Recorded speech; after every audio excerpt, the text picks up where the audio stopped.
dilaksanakan oleh setiap muslim di bulan Dzulhijjah. Puasa Tarwiyah dilaksanakan pada tanggal 8 Dzulhijjah, sedangkan puasa Arafah dilaksanakan pada tanggal 9 Dzulhijjah. Puasa ini juga sangat dianjurkan bagi orang-orang yang tidak melaksanakan ibadah haji. Rasulullah SAW bersabda, "Siyamu yaumi Arafah ahtasibu 'ala Allah ayukaffiru as-sanah allati qablahu was-sanah allati ba'dahu. Wa siyamu yaumi Asyura ahtasibu 'ala Allah ayukaffiru as-sanah allati qablahu." Yang artinya puasa Arafah, yaitu pada tanggal 9 Dzulhijjah, dapat menghapuskan dosa setahun yang lalu dan setahun yang akan datang. Sedangkan puasa Asyura, yaitu 10 Muharram, akan menghapuskan dosa setahun yang lalu. Hadis riwayat Muslim. Ma'asyiral muslimin rahimakumullah, adapun yang ketiga dalam rangka menyambut dan memuliakan Idul Adha adalah menunaikan haji dan umrah. Menunaikan ibadah haji bagi yang mampu apa dimampukan oleh Allah. Bagi muslim yang mampu, haji menjadi amalan yang dilakukan pada bulan Dzulhijjah.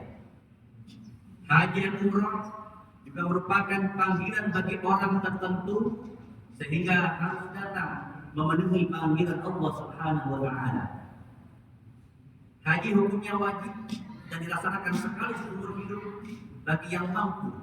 Keutamaan haji tercantum dalam hadis yang dijelaskan Nabi Muhammad SAW. Su'ilan Nabi SAW. Rasulullah SAW ditanya, ayyul a'mali afdalu, amalan apakah yang paling utama? Qala, maka beliau menjawab, imanun billahi wa rasulih, yaitu beriman kepada Allah dan Rasulnya. Qila summa madza? Ada yang bertanya lagi, kemudian apa lagi? Qala, Rasulullah menjawab, jihadun fi sabilillah, yaitu jihad di jalan Allah. Qila summa madza? Ada yang bertanya kembali, kemudian apa lagi? Qala, Rasulullah menjawab, hajjun mabrur, yaitu haji yang mabrur. Hadis riwayat Bukhari. Lalu bagaimana dengan ibadah umrah? Rasulullah SAW bersabda, tabi'u bainal haji wal umrati fa innahuma yanfiyani al-faqr wad-dhunuba kama yanfiru fuqat al-hadid wad-dhahabi wal-fidda wa laysa lil hajjatil mabrur thawabun illa al-jannah. Ikutkanlah umrah kepada haji, karena keduanya menghilangkan kemiskinan dan dosa-dosa sebagaimana pembakaran menghilangkan karat pada besi, emas dan perak. Sementara tidak ada pahala bagi haji yang mabrur kecuali surga. Hadis riwayat An-Nasa'i. Ma'asyiral muslimin rahimakumullah, adapun yang keempat dalam rangka menyambut dan memberikan Idul Adha adalah sebaiknya tidak makan sebelum sholat Idul Adha. Dalam rangka menyambut Idul Adha, sampai Nabi tidak makan pagi duluan sehingga salat dalam kondisi perut belum terisi. Hal ini juga merupakan penghargaan kepada Idul Adha yang juga lantaran akan adanya daging sembelihan kurban setelah salat Id. Dari Abdullah bin Buraidah, dari ayatnya dia berkata, karena Rasulullah SAW la taqdu yawman fitri hatta ya'kula wa la ya'kulu yawman adha hatta yarji'a wa ya'kula fi ashab bi adhiyati. Rasulullah SAW biasa berangkat untuk melakukan salat Idul Fitri dan beliau makan terlebih dahulu.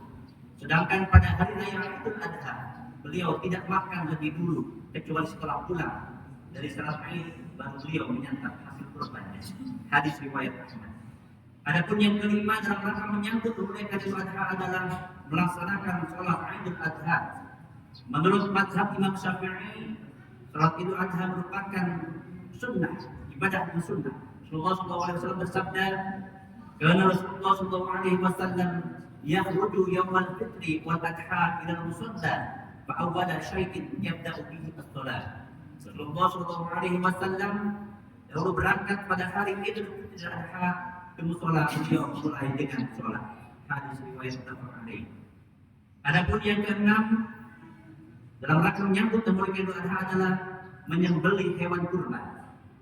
Ibadah kurban merupakan ibadah sosial dari kaum muslimin di bulan Zulhijjah.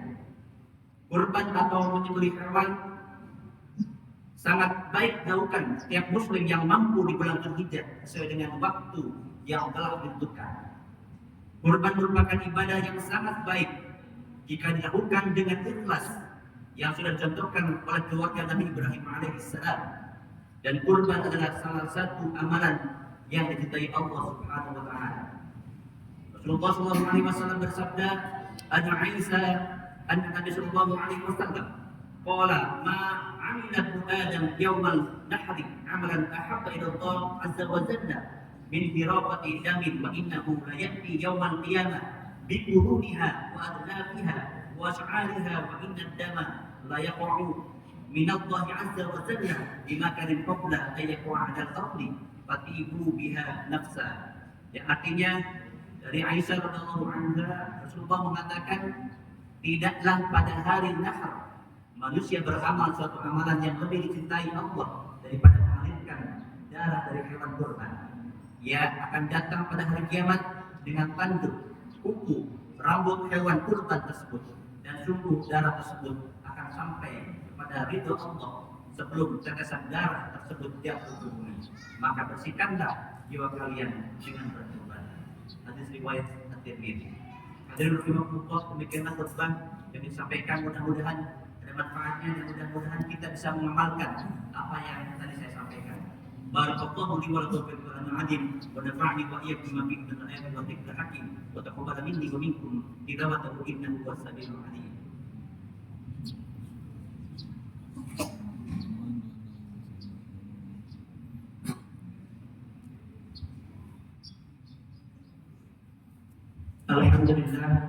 Alhamdulillahilladzi fadala bani Adam bil ilmi wal amal ala jahil adam wassalatu wassalamu ala sayyidil arabi wal ajam wa ala alihi wa ashabihi ya nabi'al ulumi wal hikam.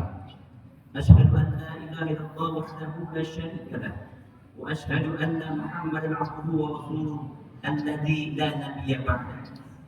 Amma ba'du fa ya ibadallah ittaqullaha haqqa tuqatih wa la tamutunna illa wa antum muslimun.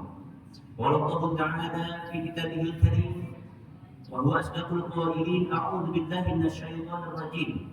Bismillahirrahmanirrahim. Inna Allaha wa malaikatahu yusholluna 'alan nabi ya ayyuhalladzina amanu shallu 'alaihi wa sallimu taslima. Allahumma shalli wa sallim wa barik 'ala sayyidina wa nabiyyina Muhammad sallallahu alaihi wasallam. Allahumma salli wa sallim wa Abi Bakr wa Umar wa Utsman wa ala sahabati Rasulillah ajma'in, amin ya rabbal alamin. Allahumma ighfir lil muslimina wal muslimat wal mu'minina wal mu'minat al ahya'i minhum wal amwat innaka sami'un qaribun mujibud da'wat wa ya qadil hajat. Rabbana taqabbal minna innaka antas samiul alim wa tub 'alaina innaka antat tawwabur rahim. Rabbana zalamna anfusana wa in lam taghfir lana wa tarhamna lanakunanna minal khasirin. Rabbana hab lana min azwajina wa dhurriyyatina qurrata a'yunin waj'alna lil muttaqina imama. Rabbana atina fid dunya hasanah wa fil akhirati hasanah wa qina 'adzaban nar. Subhana rabbika rabbil izzati amma yasifun wa salamun 'alal mursalin walhamdulillahi rabbil alamin. Ibadallah inna Allah ya'muru bil 'adli wal ihsani wa ita'i dzil qurba wa yanha 'anil fahsya'i wal munkari wal baghi ya'idukum la'allakum tadhakkarun.